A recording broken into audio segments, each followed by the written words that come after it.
Lunes 28 de agosto, lunes en el que Estados Unidos y China van acercando poco a poco posturas y acuerdan lanzar un intercambio de información sobre la aplicación del control de exportaciones y un nuevo grupo de trabajo sobre cuestiones comerciales, según ha confirmado el Departamento Económico, el Departamento de Comercio de Estados Unidos. Una jornada en la que ya hay países cuyas economías hace tiempo que pasaron la página de la pandemia de la COVID, con el PIB de Estados Unidos, por ejemplo, que cerró el segundo trimestre un 6,2% por encima de los umbrales anteriores al coronavirus. Reino Unido, con el Brexit o la inflación desbocada, todavía persiste con problemas y es parte del análisis que muestran los datos publicados este lunes por la Organización para la Cooperación y el Desarrollo Económico, la OCDE, que recoge un crecimiento conjunto de 0,4 en el segundo trimestre, una menos que en los 3 primeros meses del año. Esto amplía, y dice la entidad, el patrón constante de crecimiento moderado observado desde el primer trimestre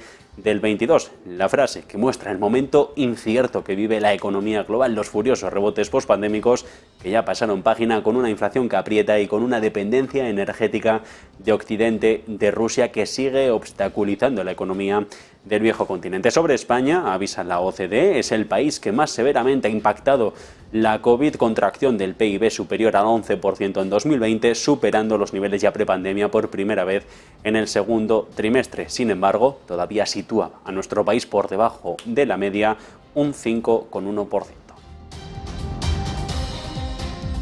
Esto en una jornada con la política internacional pendiente del gran frente abierto de China y Estados Unidos. La secretaria de Comercio, Gina Raimondo, ha sido la última en hablar del tema. Dice en la gira por el gigante asiático, 4 días que han empezado hoy, que Washington no va a ceder en materia de seguridad nacional, al tiempo que dice ver oportunidades en la mayor parte del comercio bilateral que no toquen temas delicados, seguridad nacional, eso sí.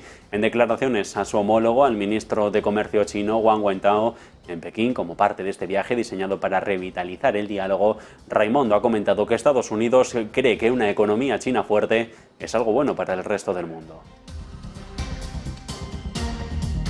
Y entre tanto, rumores de elecciones en Ucrania en medio de la guerra, y sobre esto el presidente Volodymyr Zelensky dice que la votación podría tener lugar durante estos tiempos de conflicto si los socios occidentales comparten el coste, los legisladores lo aprueban y todos puedan participar. Actualmente no se pueden celebrar elecciones en Ucrania, ley marcial mediante, que debe extenderse cada 90 días y que expirará el 15 de noviembre, después de la fecha regular de octubre para las parlamentarias, pero antes las presidenciales normalmente se celebrarían en marzo del 24. Altos legisladores estadounidenses desde la pasada semana han visitado Kiev y entre ellos el senador Lindsey Graham ha elogiado la lucha contra Rusia, pero dice que el país necesita a día de hoy demostrar que es diferente celebrando elecciones en tiempos de guerra, y esto para que sigan llegando los fondos por parte de Estados Unidos.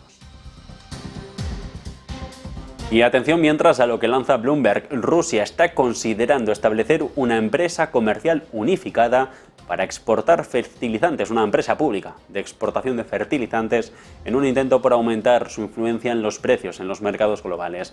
La idea, propuesta en primer lugar en julio por el fundador de Uralchem, Dmitry Mazepin, ha sido desde entonces discutida por el Ministerio de Industria y también por el primer ministro del país. A día de hoy, Rusia es una empresa, es el mayor fabricantes de fertilizantes del mundo, y sus productos representan alrededor del 15% del consumo anual mundial.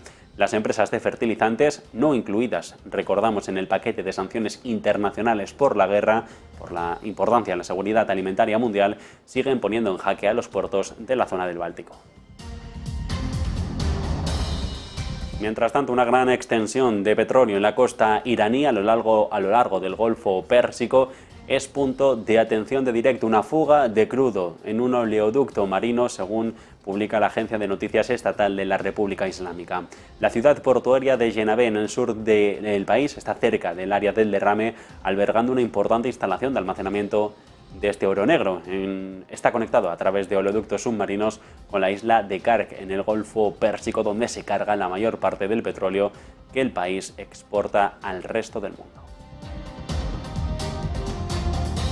Mirando hacia el nuestro, precisamente, el secretario general de la Real Federación Española de Fútbol, Andreu Camps, pone en grave riesgo la participación de los equipos españoles en las competiciones europeas y de la selección española en la Eurocopa. Ha denunciado ante la UEFA al gobierno de España por intervencionismo. Según ha publicado Avanzado a primera hora de la mañana, a media mañana, Onda Cero, el brazo armado de Luis Rubiales ha solicitado la actuación de la UEFA en defensa del presidente de la Federación y vicepresidente del máximo organismo del fútbol europeo, tras las acciones emprendidas por el Ejecutivo de Sánchez como consecuencia de ese escándalo desencadenado por el tocamiento de los genitales de Rubiales en la final del Mundial Femenino en Sydney, donde estaba acompañado por la reina Leticia y la infanta Sofía, y su posterior beso a la futbolista Jenny Hermoso durante la celebración del título conquistado por la selección femenina.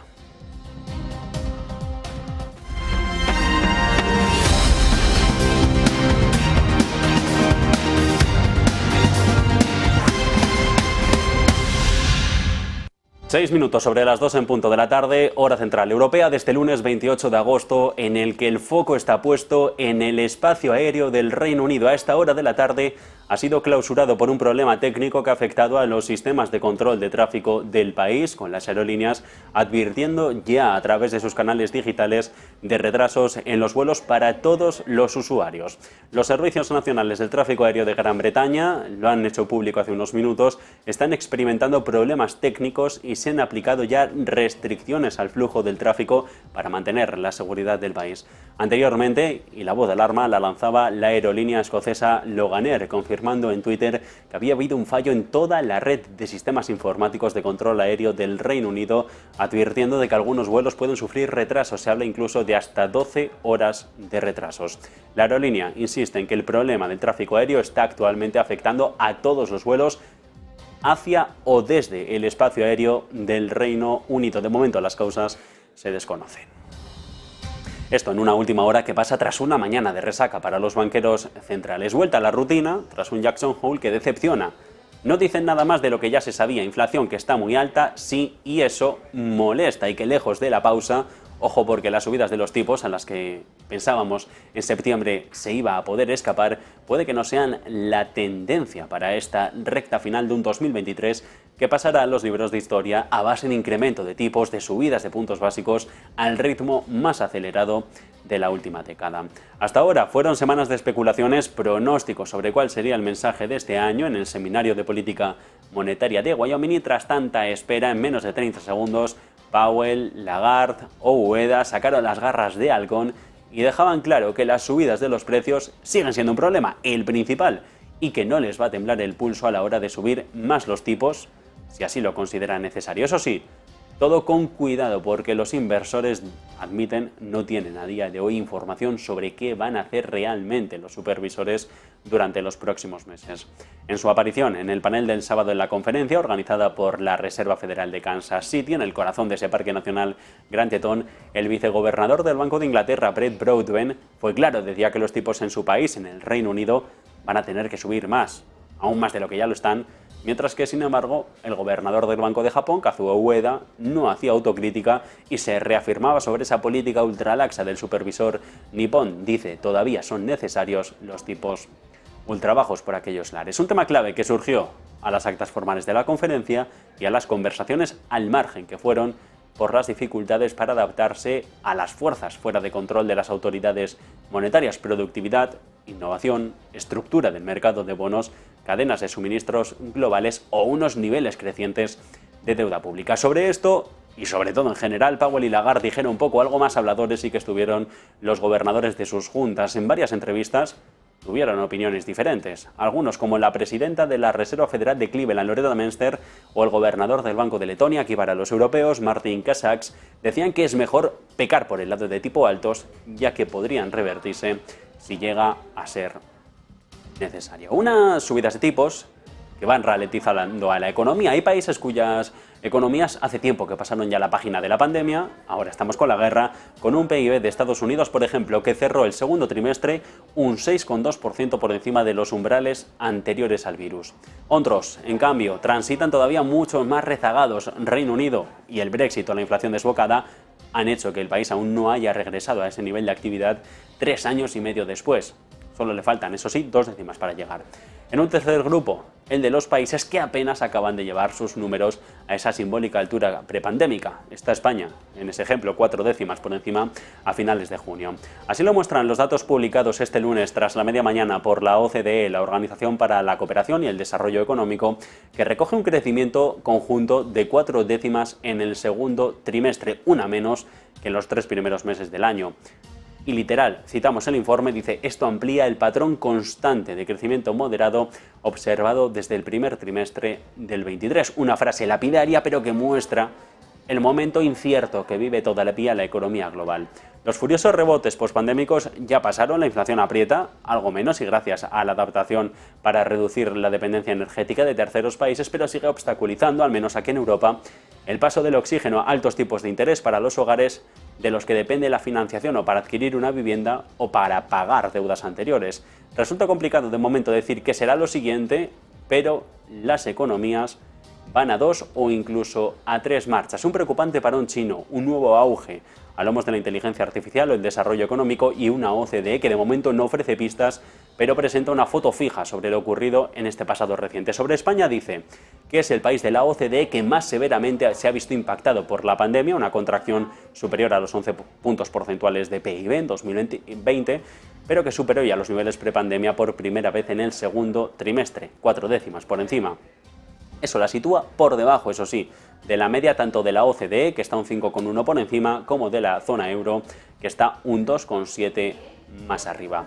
Al analizar lo ocurrido, según este informe de la OCDE, en los países ricos se detectan contrastes. Buen comportamiento en Japón, gracias al aumento de las exportaciones o la caída de las importaciones, con también Francia en tono positivo, animada por la balanza comercial.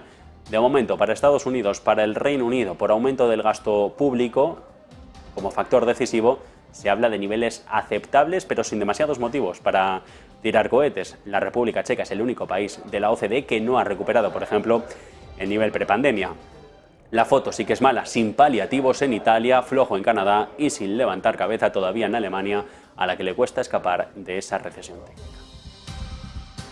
Y mientras tanto se suponía que la economía de China iba a impulsar un tercio el crecimiento económico mundial este año, por lo que su dramática desaceleración en los últimos meses está haciendo sonar las alarmas en todo el mundo. Las autoridades se están preparando para un golpe a sus economías a medida que disminuyen las importaciones chinas de todo: materiales de construcción, productos electrónicos y otros muchos asuntos. Caterpillar, por ejemplo, la estadounidense, avisa de que la demanda china de máquinas utilizadas para las obras en construcción es peor de lo que se esperaba. Los inversores globales ya han retirado más de 10.000 millones de dólares del mercado de renta variable chino y la mayor parte de esa cantidad se ha vendido en acciones de primera línea. Goldman, Morgan Stanley han recortado ya sus objetivos para la renta variable del gigante asiático. El primero advierte también sobre riesgos de contagios para el resto de la región. Las economías asiáticas sufriendo el mayor impacto en su comercio hasta el momento, junto con los países de África, caída en las exportaciones, por ejemplo, en Japón en más de 2 años, cuando Pekín reduce compras de automóviles y chips, o Corea del Sur y Tailandia, que recortan pronósticos por su parte de crecimiento por lo que pueda venir desde el país vecino. Sin embargo, no todo es pesimismo. La desaceleración de China arrastrará hacia abajo los precios mundiales de petróleo y la deflación en el país significa que las facturas de bienes de lo que envían al resto del mundo, es decir, de nuestras importaciones, seguirá cayendo. Esto es un beneficio para países como Estados Unidos, como el Reino Unido, que aún luchan contra una alta inflación. Mercados emergentes como India, que también aquí ven oportunidades, con la esperanza de atraer la inversión extranjera que pueda estar abandonando las costas chinas. Con la política internacional pendiente del gran frente abierto entre Pekín y Estados Unidos, la secretaria de Comercio, lo comentábamos en sumario, Gina Raimondo, ha sido la última en hablar sobre este tema. Dice en su gira en el gigante asiático, que ha empezado hoy, que se va a alargar 4 días, que Washington no cederá en materia de seguridad nacional, mientras que apunta a oportunidades en la mayor parte del comercio bilateral, eso sí, que no toquen temas delicados, básicamente seguridad nacional. En declaraciones a su homólogo, directamente y mirándole a los ojos al ministro de Comercio chino, Wang Wentao, como parte de este viaje diseñado para revitalizar el diálogo entre las dos economías, Raimondo ha comentado que Estados Unidos cree que sí, que una economía china fuerte es positivo para el resto del mundo. Pero mientras tanto, la contraparte, los pekineses, están indignados por los esfuerzos del presidente estadounidense Joe Biden para seguir endureciendo las restricciones a las exportaciones e inversiones relacionadas con la tecnología china, incluidas las anunciadas hace un mes, diseñadas para impedir que los fondos estadounidenses fluyan directamente hacia el ejército chino. Pekín lucha, entre tanto, contra una debilitada confianza de los inversores nacionales y extranjeros, una desaceleración del inmobiliario, Evergrande sobre el mercado cayendo, de lo que vamos a hablar en unos minutos, y la debilidad de las exportaciones que han aumentado al crecimiento económico. Y esto después de que durante el fin de semana el ejecutivo de Xi Jinping anunciara que desde hoy se reduce a la mitad el impuesto de timbre sobre las transacciones bursátiles con el fin de impulsar un mercado en dificultades en un momento en el que la recuperación de la segunda economía mundial se va tambaleando. Según el Ministerio de Finanzas, se reduce el impuesto del 0,1% sobre las transacciones bursátiles y literal con el fin de vigorizar al mercado de capitales e impulsar también la confianza de los inversores. Junto con la medida, la Comisión Regulatoria del Mercado de Valores de China ya despliega medidas para apuntalar la confianza del mercado a la hora de invertir en empresas cotizadas. Mientras tanto, la Bolsa de Valores de China ha rebajado los requisitos de financiación de márgenes y de hecho cabe destacar que Hong Kong ha anunciado que planea crear un grupo de trabajo para impulsar la liquidez en el resto de la renta variable. 16 minutos ya son los que pasan sobre las 2 en punto de la tarde. Antes del capítulo de la guerra, pausamos y volvemos.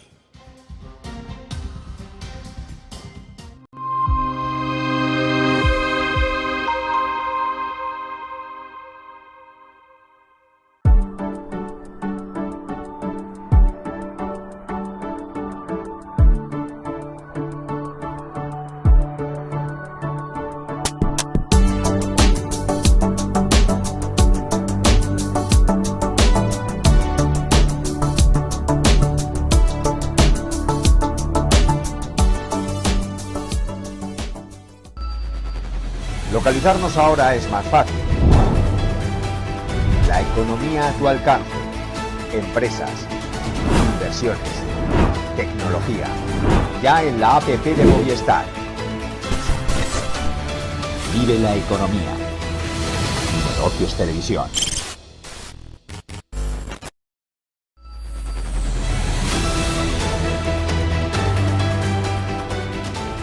La gente fuerte dio a luz tiempos buenos, tiempos de paz, de prosperidad, ¿no? Ahora, los tiempos buenos dieron a luz gente débil, ¿eh? Y la gente débil da a luz tiempos difíciles. Tiempos difíciles, entonces, claro, parece que se cierra el ciclo. Vive la economía. Negocios Televisión.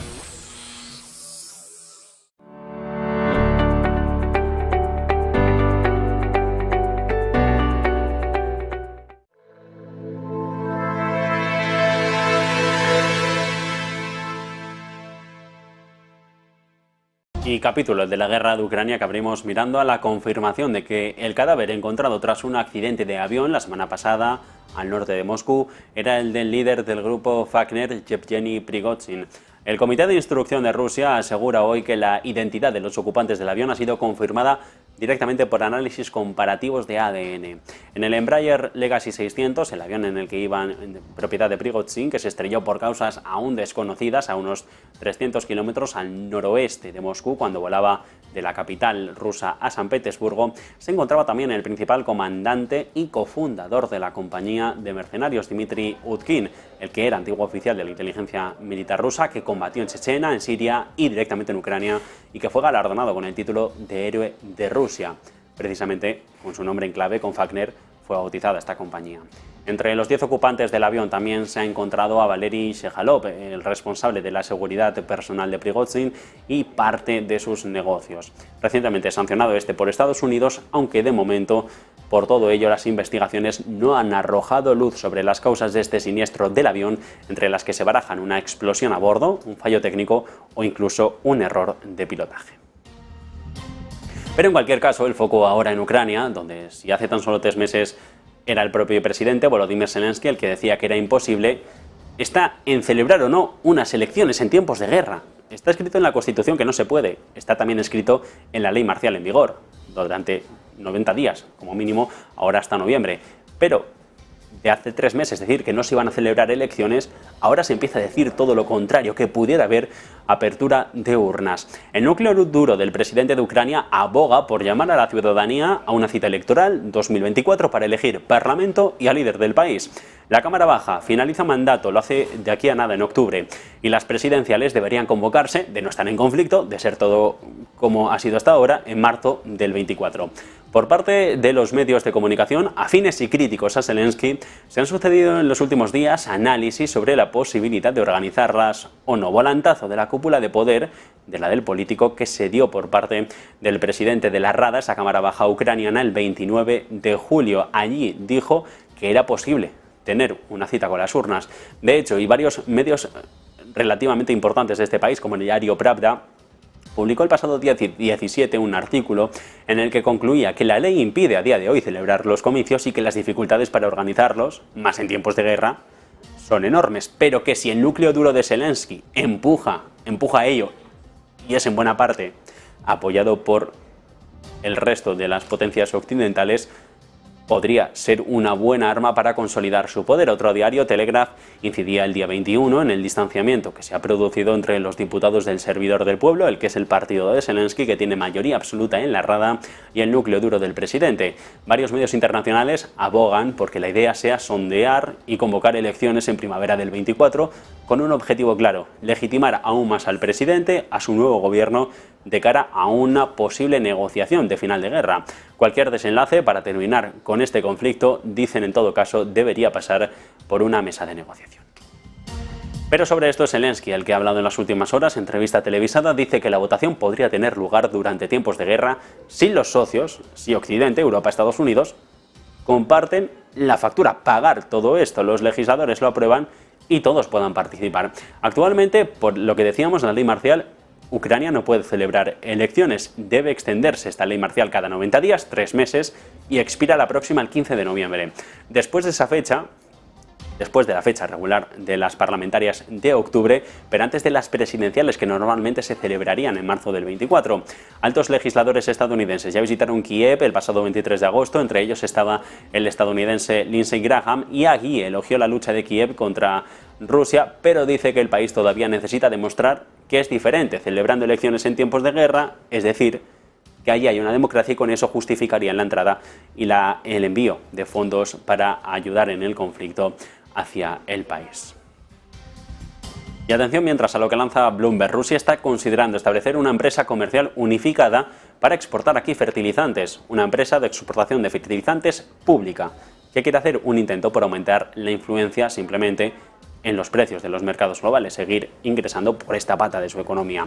La idea, propuesta en primer lugar en julio por el fundador de Uralchem, Dmitry Mazepin, ha sido discutida por el Ministerio de Industria y ya incluso por las altas instancias del primer ministro. ¿Por qué? Porque Rusia tiene una parte importante de su economía centrada en los fertilizantes, es el mayor fabricante de estos del mundo. Sus productos representan alrededor del 15% del consumo global mundial, si bien las empresas no han sido incluidas en las sanciones internacionales por la guerra debido a la importancia para la seguridad alimentaria mundial. Los puertos del Báltico, por ejemplo, han dejado de manipular la mayoría de los productos, lo que ha contribuido a una disminución de los envíos, es decir, en última instancia, a una reducción de los ingresos por parte de Rusia gracias a estos fertilizantes. Un éxodo de compañías navieras globales, algunos bancos internacionales, aseguradoras, también han dificultado el envío de estas mercancías al extranjero. De hecho, algunos grandes fabricantes de fertilizante no apoyan esta idea por temor a que perjudique al negocio. Las exportaciones de la mayoría de los tipos de fertilizantes ya se han recuperado a día de hoy de los niveles anteriores a la guerra, por lo que los productores no ven cómo les beneficiará esta propuesta en este momento. Una empresa comercial unificada sí que podría darle, por ejemplo, al gobierno más control sobre los ingresos por exportaciones y permitirle ejercer una influencia mucho mayor sobre los precios globales. De hecho, Rusia ha estado exigiendo en los últimos tiempos condiciones de exportación más suaves para sus productores de fertilizantes en conversaciones para restaurar un acuerdo de exportación de granos que permitió a Ucrania realizar envíos a través del Mar Negro y que Moscú abandonó hace ahora un mes. Actualmente las empresas comercializan sus productos a través de Suiza y de terceros países. Anteriormente hay que decir que Rusia ya tenía una alianza comercial directa de potasa con Bielorrusia que le permitía controlar el 40% de las ventas y los precios mundiales del nutriente mediante límites de producción. Los precios se desplomaron cuando colapsó el acuerdo en 2013.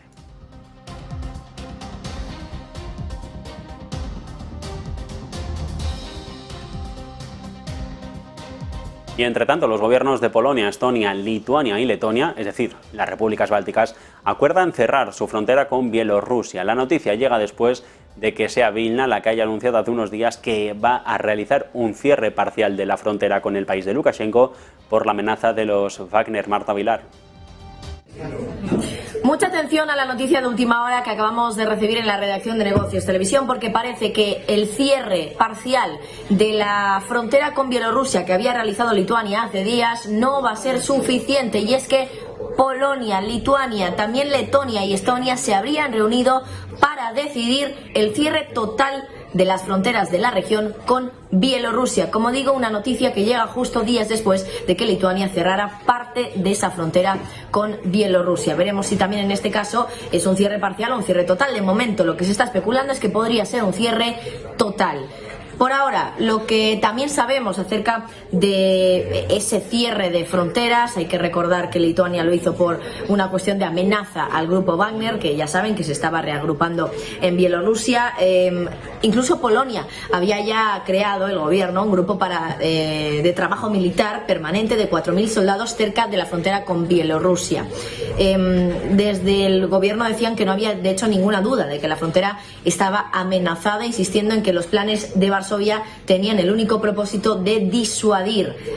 De hecho, a principios de este mes de agosto, Polonia había acusado a fuerzas de Bielorrusia de violar su espacio aéreo. Minsk había negado las acusaciones y Varsovia encontró el apoyo de países como Estados Unidos, y el secretario de Defensa, Lloyd Austin, llegó a decirle a su homólogo en Polonia que Washington respaldaría la respuesta de Polonia a la incursión del 1 de agosto. Polonia preocupada por la presencia en Bielorrusia de miles de tropas de Wagner que se trasladaron allí tras ese abortado motín del mes de junio, de finales del mes de junio en Rusia. De momento lo que sabemos es que Polonia, Lituania, Letonia y también Estonia habrían planeado el cierre total de la frontera de esa región con Bielorrusia. Gracias, Marta. Entre tanto, la adhesión de los Emiratos Árabes Unidos al bloque de los BRICS, en las economías emergentes, no va a ir en detrimento de sus vínculos con las naciones occidentales. Esto es lo que le ha dicho un alto funcionario emiratí a la agencia Bloomberg en medio de esa preocupación de China y Rusia, porque están ampliando este grupo para contrarrestar la influencia estadounidense y europea.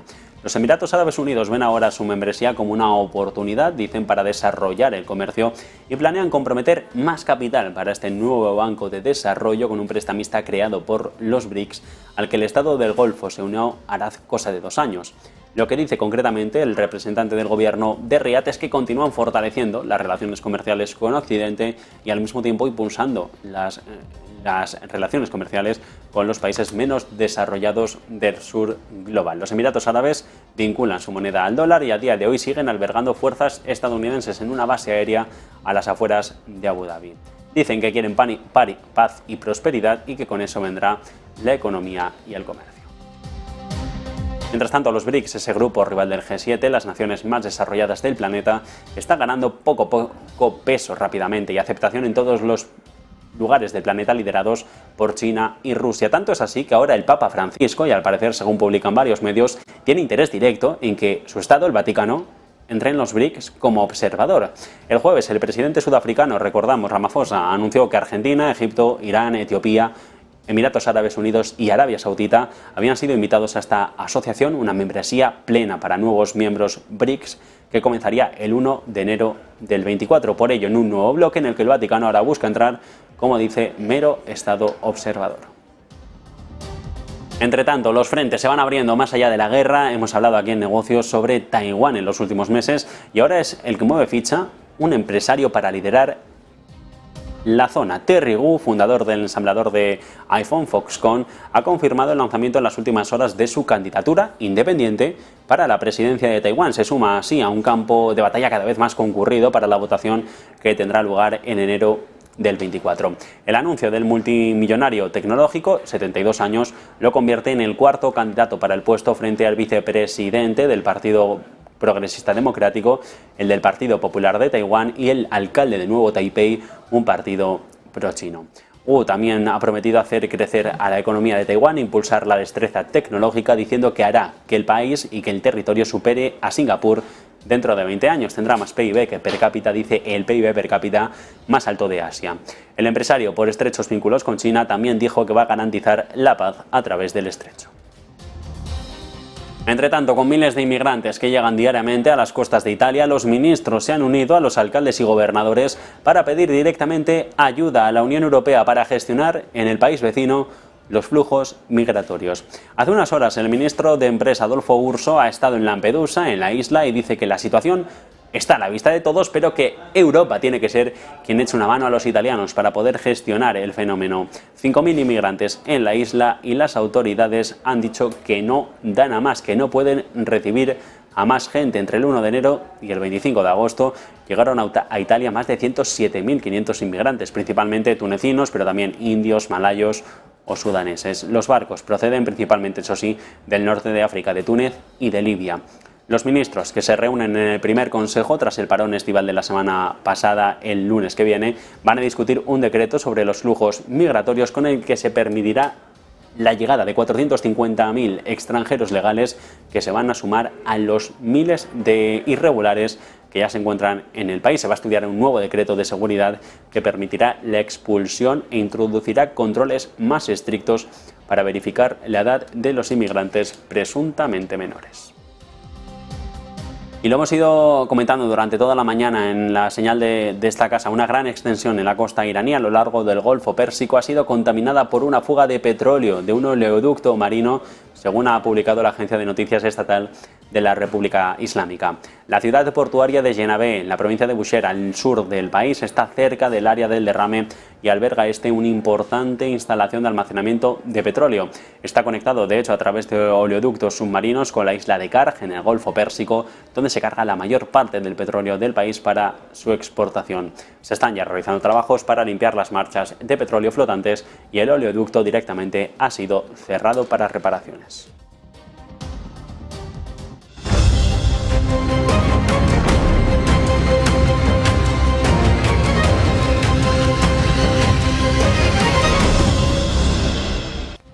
Y todo cuando los niveles de radiación del agua en torno a la accidentada central de Fukushima permanecen sin cambios después de que el jueves empezara a verter agua en la planta al Pacífico, según ha informado el Ministerio de Medio Ambiente nipón en un comunicado de la última hora. Las concentraciones de tritio, este material radioactivo que no pueden eliminar el sistema que purifica el agua contaminada que genera la planta, en las muestras tomadas en este caso el pasado viernes, estaban en niveles que no tendrían ningún impacto adverso sobre la salud humana y el medio ambiente, según reza el texto. El resultado de los primeros muestreos del agua llega un día después de que la agencia de pesca japonesa haya informado que peces capturados junto a la central después de que empezara este vertido no muestran cantidades detectables de tritio al ser testadas.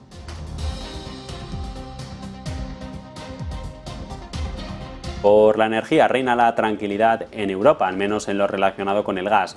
Los problemas derivados de la invasión rusa de Ucrania han quedado atrás y el viejo continente afronta ahora un invierno en calma. La Unión Europea no sufrirá escasez en la próxima temporada, pero el precio a pagar ha sido elevado. En concreto, así lo recogen los estrategas de Berenberg, que hablan en su último informe de esa referencia que desde el segundo semestre del 21 hasta abril del 23 la Unión Europea gastó 260.000 millones de dólares más de lo normal en importaciones netas de gas, lo que equivale al 1,7% de su PIB de 2022. No obstante, y dado que los precios de referencia se han corregido desde finales del 22, los costes mensuales adicionales de importación en este caso han disminuido significativamente, lo que hará que el consumidor probablemente, dicen, tenga que pagar menos por el gas que el invierno pasado. Asimismo, y en este caso, la demanda se ha mantenido por debajo de los puntos de referencia para evitar la escasez. En junio el uso de gas fue un 16% más bajo de lo habitual para esa época del año, en línea con el ahorro del 15% que asumimos en el pronóstico del pasado mes. Con todo, los expertos aclaran que el consumo es cíclico y que la verdadera prueba de fuego llegará cuando bajen las temperaturas. En este sentido, el almacenamiento es clave y hasta el momento la Unión dice sigue bien encaminada para llenar lo suficiente las instalaciones de gas antes del próximo invierno para afrontarlo sin riesgos de escasez ni restricciones impuestas por los gobiernos. Entre tanto, la coalición gubernamental alemana está ahora dividida sobre si subsidiar o no los precios de la electricidad para las industrias de uso intensivo de energía como las químicas o las siderúrgicas. El propio Partido Socialdemócrata del canciller Olaf Scholz se ha vuelto en contra de su posición. El grupo parlamentario, el SPD, en este caso, que se va a reunir el lunes antes de la retirada del gobierno, ha hecho circular un documento para introducir un precio de electricidad subsidiado, es decir, dinero público, por 5 céntimos el kilovatio hora para determinadas industrias durante los próximos 5 años. Mientras los productores alemanes luchan con los precios más altos del gas y la electricidad después de que el país se alejara del gas ruso, el ministro de Economía, Robert Habeck, quien había propuesto inicialmente subsidiar estos precios para las industrias de uso intensivo, habla ya del foco puesto en las químicas y las acereras. Esto, dice, debería mantener a las industrias en el país que de otro modo podrían tener que reubicar su producción, es decir, irse hacia otros territorios.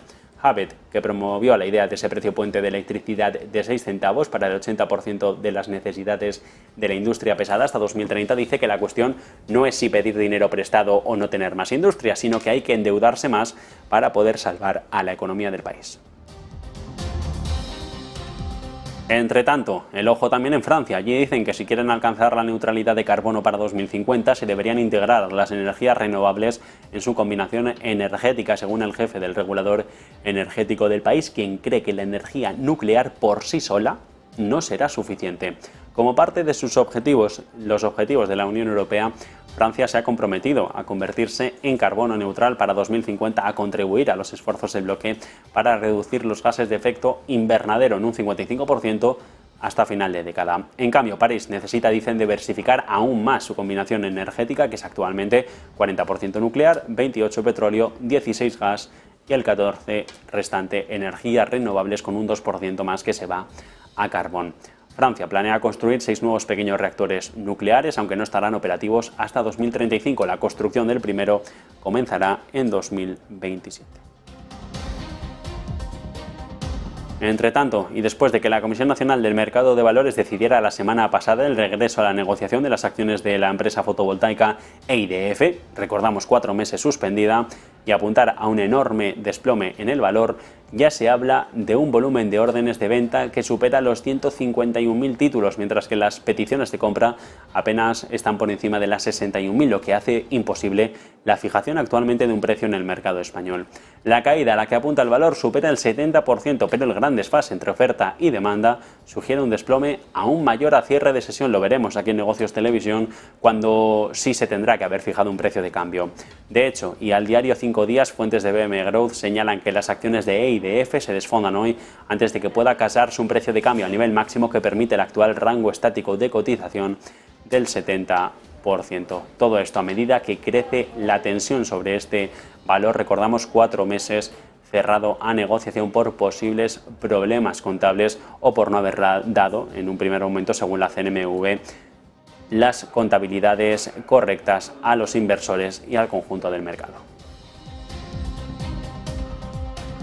Y mientras tanto, es la política lo que copa la actualidad en España. También el vicesecretario de Cultura del Partido Popular, Borja Semper, ha anunciado hace unos minutos, lo han podido ver aquí en la señal de negocios, que el líder de los populares, Alberto Núñez Feijóo, va a llamar directamente al presidente del Gobierno en funciones, a Pedro Sánchez, lo va a hacer en las próximas horas, para solicitar un encuentro y una reunión de máximo nivel político.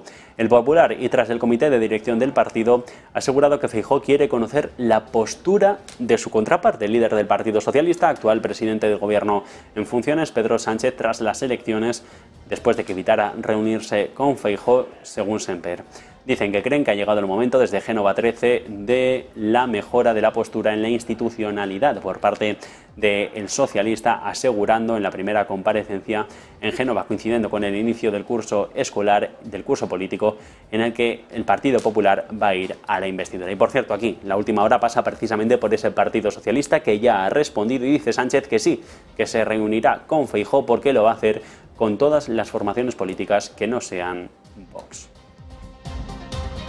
De tanto, el ojo también puesto en una cita electoral, en unas urnas que se abrieron hace unos días en Zimbabue. Allí se ha ganado las elecciones presidenciales por parte del candidato presidencialista por segunda vez y después de un mandato en el que el país ha seguido enfrentándose a algunos de los mismos problemas que tenía cuando llegó al poder: inflación, escasez energética o represión de la disidencia. Según las conclusiones preliminares de la misión de observación desplegada por la Unión Europea, a pesar del ambiente generalmente el calma el día de la votación, el proceso de registro de los candidatos y la campaña, dicen desde Europa, se han llevado en un contexto que ha impedido a los votantes tomar una decisión libre e informada.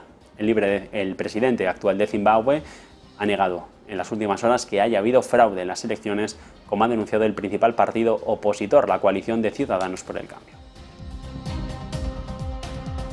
Y mientras tanto, seguimos pendientes de la actualidad con el secretario general de la Real Federación Española de Fútbol, Andreu Camps, que pone ahora en grave riesgo la participación de los equipos españoles en las competiciones europeas y de la selección española en la Eurocopa, tras denunciar ante la UEFA directamente al Gobierno de España por intervencionismo. Según ha publicado a media mañana Onda Cero, lo adelantábamos también aquí en Negocios, el brazo armado de Luis Rubiales ha solicitado la actuación de la UEFA en defensa del presidente de la Real Federación y vicepresidente del máximo organismo del fútbol europeo tras las acciones emprendidas por el gobierno de Sánchez como consecuencia del escándalo desencadenado por el beso que le dio el presidente Rubiales en Sídney a la futbolista Jenny Hermoso durante la celebración del título mundial femenino conquistado por la selección española.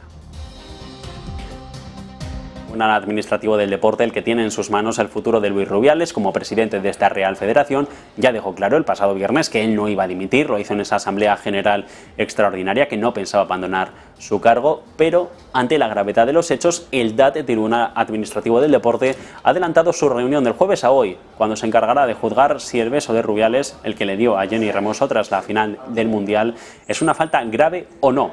El propio Rubiales, de momento, ha mantenido su versión, fue consentido y en un momento de euforia y alegría. Ahora, si el TAT incoa este expediente, el cese del Consejo Superior de Deportes lo suspenderá de su cargo hasta la resolución del caso, según explicó el viernes el presidente de la organización en varias entrevistas, Víctor Francos. A su vez, la FIFA ya ha dado un paso más. La semana pasada, la organización internacional abrió un expediente disciplinario 90 días por los actos de la final del Mundial, aunque sin embargo han ido más allá y el pasado sábado anunciaron que suspendían con carácter provisional al presidente de la federación de toda actividad relacionada con el fútbol a nivel nacional e internacional. Ante esto, desde la organización han comunicado que según los estatutos es Pedro Rocha Junco quien asume la presidencia interina durante el periodo, los próximos 3 meses, ya que es el único vicepresidente que queda en la federación tras la destitución de todos los demás por parte de Rubiales antes de la Asamblea. Tras la cita, Rafael del Amo, el vicepresidente, dimitió también como presidente del Comité Nacional del Fútbol Femenino tras considerar que Rubiales debería haber presentado ya su dimisión porque había metido la pata. Asimismo, varias marcas patrocinadoras, entre ellas Iberdrola o Multiópticas, ya han mostrado su apoyo al Consejo Superior de Deportes. Y mientras tanto, nuevo capítulo en este caso, Ángeles Béjar, la que es madre de Rubiales, el presidente inhabilitado de la Real Federación, se ha encerrado en las últimas horas. Lo ha hecho en la iglesia de la Divina Pastora en Motril y se ha declarado en huelga de hambre. Dice que hasta que se encuentre una solución a la, y titularmente, citamos, cacería inhumana y sangrienta que están haciendo con su hijo con algo que no lo merece.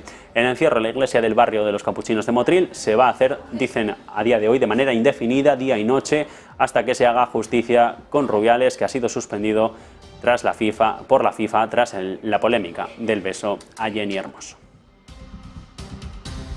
Y entre tanto, en la empresa hoy cita y foco puesto en Evergrande se ha desplomado un 79% en bolsa este lunes tras volver a cotizar, 17 meses suspendida, y lo ha hecho hacia el rojo, una sangría Cotización, una sangría sesión en los mercados asiáticos para un gigante inmobiliario que ha comunicado unas pérdidas de casi 5.000 millones de euros en el semestre, menor que los números rojos del año pasado. En julio, la empresa ya solicitó la protección por quiebra del capítulo 15 en un tribunal estadounidense, lo que en la práctica protege los activos en este país, en Estados Unidos, de los acreedores, mientras trabaja en un acuerdo de reestructuración en otros lugares. En su declaración a la bolsa de Hong Kong, Evergrande ha revelado que tiene un pasivo total de más de 2,3 billones de yuanes a junio de este año, ligeramente inferior a lo que registraba en los 6 meses del año pasado, en los 6 primeros meses del año pasado.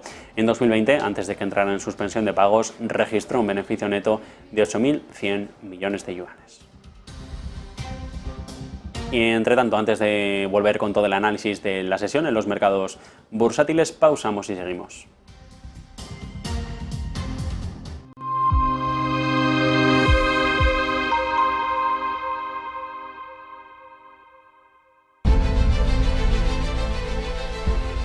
No puede volver atrás y cambiar el principio, pero puede comenzar donde está y cambiar el final. En Luna Sevilla queremos ser su asesor financiero de referencia para mejorar su presente y su futuro patrimonial, prestando nuestros servicios como agentes de Caser Asesores Financieros.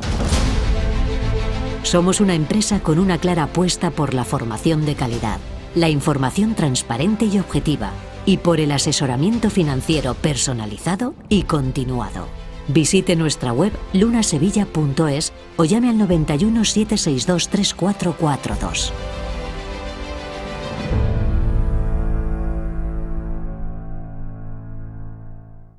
Ven al Torreón. Estamos en El Pardo, un espacio único en plena naturaleza.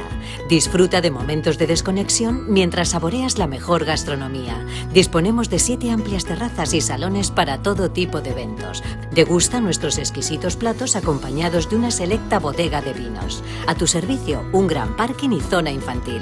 Abierto los 365 días del año. Cocina ininterrumpida desde las 10 de la mañana hasta las 12 de la noche. Haz tu reserva.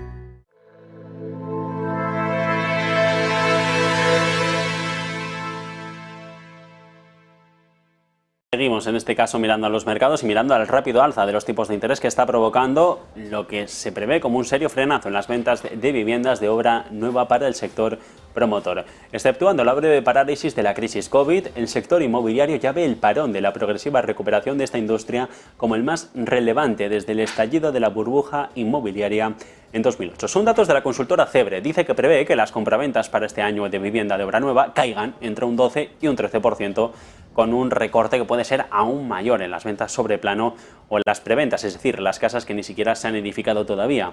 Sobre esto no hay cifras concretas, pero los promotores ya avisan sobre enfriamiento del negocio. El rápido crecimiento del precio del dinero ha afectado y sobre todo a la concesión de hipotecas, que se han encarecido rápidamente. De hecho, los préstamos para adquirir una vivienda se han desplomado de manera interanual más de un 25% en junio, hasta quedarse por debajo de las 26.400 operaciones según los datos del Consejo General del Notariado. Y entre tanto, en los mercados, la Comisión de Competencia de Suiza está investigando la adquisición de Credit Suisse por parte de UBS, según han informado varios medios suizos.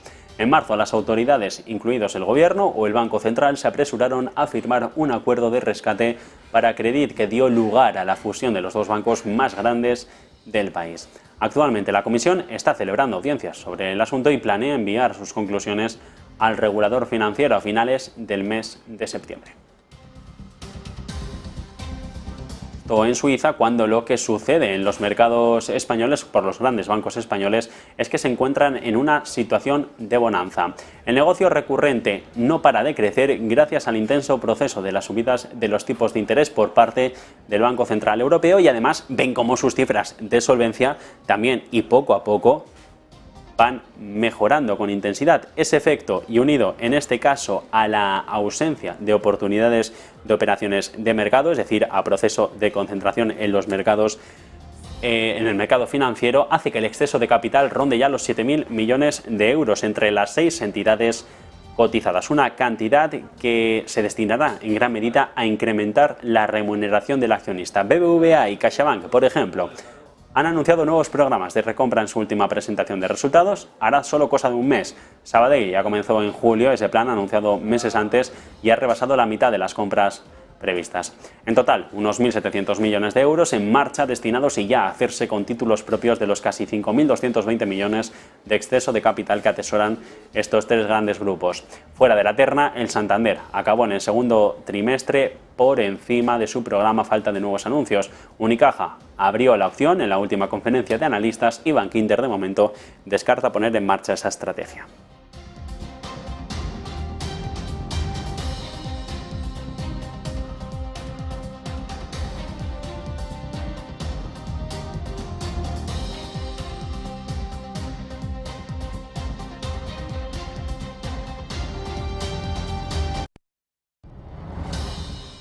Y mientras tanto, en los tribunales sigue pasando la última hora ese caso Rubiales que no deja indiferente a los juzgados, y mientras tanto la Fiscalía de la Audiencia Nacional directamente ya lanza la investigación sobre el presidente de la Real Federación Española de Fútbol por un presunto delito de agresión sexual sobre Jenny Hermoso. El Ministerio Público, en un comunicado, acaba de hacer público que dice que los hechos podrían ser constitutivos de un delito de agresión sexual previsto y penado.